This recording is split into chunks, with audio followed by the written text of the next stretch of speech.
विचारतील मग सगळ्यांनाच एकदमच उत्तर. सभापती महोदय, माझे 4 प्रश्न आहे. पहिली गोष्ट तर 22-23, 23-24 आणि 24-25 या 3 वर्षात जर तुम्ही 2 वर्ष भरले तर प्रोत्साहन, आणि अधिक काय म्हटलं तुम्ही नंतर तुम्ही म्हटलं 25-26 आणि 26-27 म्हणजे चालू वर्षात पण भरलेलं.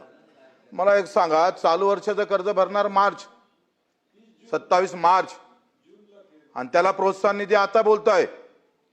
हे कोण लिहिलं शासन निर्णय? कोण आहे काढणारा? कुठली समिती आहे सांगणारी? यांना अक्कल आहे का नाही? ते उत्तर देतील. प्रश्न अध्यक्ष महोदय, हे सगळे जे काही नियम लावले हे अफलातून कोण बसणार आहे याच्यामध्ये? पहिले 22-23, 23-24, 24-25, 26-27 हे सगळं आपल्याला पाहावं लागेल. याच्यामुळे सरकार बदलाव होत चाललाय. सरकारला शिव्या खावं लागतंय. आम्ही जेव्हा फिरतोय तेव्हा आम्हाला लोक शिव्या देतोय. या ज्या प्रोत्साहनात लावलेल्या अटी आहे पहिले तुम्ही रद्द केल्या पाहिजे आणि 50च्या ऐवजी 1 लाख केलं पाहिजे. आता जर ही ओटीएस आपण राज्य सरकार करतं का बँक करतं हे पण स्पष्ट करा ना तुम्ही. बँक ओटीएस करत नाही आहे, राज्य सरकारचा ओटीएसचा प्रस्ताव आहे. काय म्हणतो सरकार? जर 2 लाख किंवा 3 लाख असेल तर 2 लाख 1 लाख भरा, 2 लाख माफ होईल. म्हणजे राज्य सरकार ओटीएस करतं, बँकेचा विषय येत नाही. आणि याच्यामध्ये अधिक सांगतोय का, जसं आम्ही जिल्हा मध्यवर्ती बँकेचा आम्ही जे अध्यक्ष आहे मी त्याच्यात निर्णय घेतला का जे व्याज आहे ते आमची बँक माफ करणार आहे. म्हणजे 4 लाख असेल 1 लाख व्याज असेल तर आम्ही जिल्हा मध्यवर्ती बँक अमरावती हे 1 लाख माफ करून उरलेला आम्ही त्याला कसा प्रतिसाद देता येईल, त्या शेतकऱ्याला कसं मदत करता येईल याच्या बाबत बैठक झाली पाहिजे. याच्या बाबत आपण चिंतन मंथन केलं पाहिजे. त्याबाबत आपण काय निर्णय घेणार ते आम्ही सांगितलं पाहिजे. दुसरं तुम्ही सांगतोय का उल्लेखच केला नाही सभापती महोदय. छत्रपती शिवाजी महाराज मधले पात्र त्याच्यातले प्रोत्साहन, तुमचे महात्मा ज्योतिबा फुले मधले पात्र त्याच्यातले प्रोत्साहन, हा 7-8 हजार कोटीचा बोजा उचलणार आहे का? देणार का नाही देणार? तो मेला ना सभापती महोदय.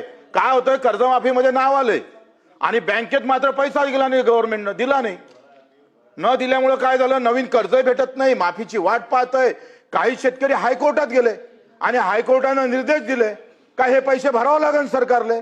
जर तो पात्र आहे तर आपल्याला द्या लागेल. सभापती महोदय, याबाबतही काही खुलासा होत नाहीये.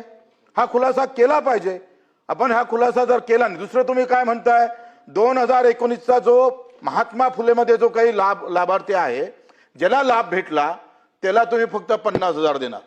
सांगा, त्याच्यावर 3 लाख कर्ज आहे, 2 लाख कर्ज आहे, त्यानं 1.5 लाख भरावं, 50,000 द्यावं, म्हणजे बँकेची वसुली म्हणावं का याला? याबाबत निर्णय घ्यावा लागेल. एकतर काय होतंय का, या सगळ्या संदर्भात तुम्ही जे गुंतागुंतीचे मुद्दे वाढवले भारणे दादा, तुम्हाला माहित आहे का याच्यामुळे तुम्हाला आम्हाला कसं तोंड द्यावं लागतं हे पाहायला पाहिजे. आणि जर प्रशासकीय अधिकारी जर अशामुळे जर आपलं सरकार प्रशासकीय अधिकाऱ्यामुळे आपलं सरकार बदनाम होत असेल तर त्याच्यावर खरं तर आपण अपेक्षित उत्तर देणं गरजेचं आहे. जयस्वालजी, आम्ही काय सांगितलं होतं का पेरणी ते कापणी फळ उत्पादक तुम्ही जे उत्तर दिलं, तुम्ही सांगा आज पर्यावरण आणि विषमुक्त शेतीचा हा मोठा चॅलेंज आपल्याकडे आहे.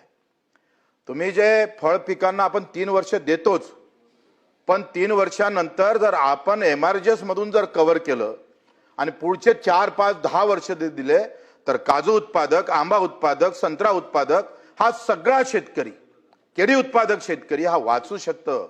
त्याच्यासाठी खऱ्या अर्थानं फळ उत्पादक शेतकऱ्यासाठी अतिशय क्रांतिकारी योजना, कारण MRGS आम्ही सुरू केलेली योजना आहे, महाराष्ट्रानं देशाला दिलेली योजना आहे. त्याच्यामध्ये काही बदल करणं गरजेचं आहे. तो बदल आपण केला पाहिजे अशा अपेक्षा आहे. धन्यवाद.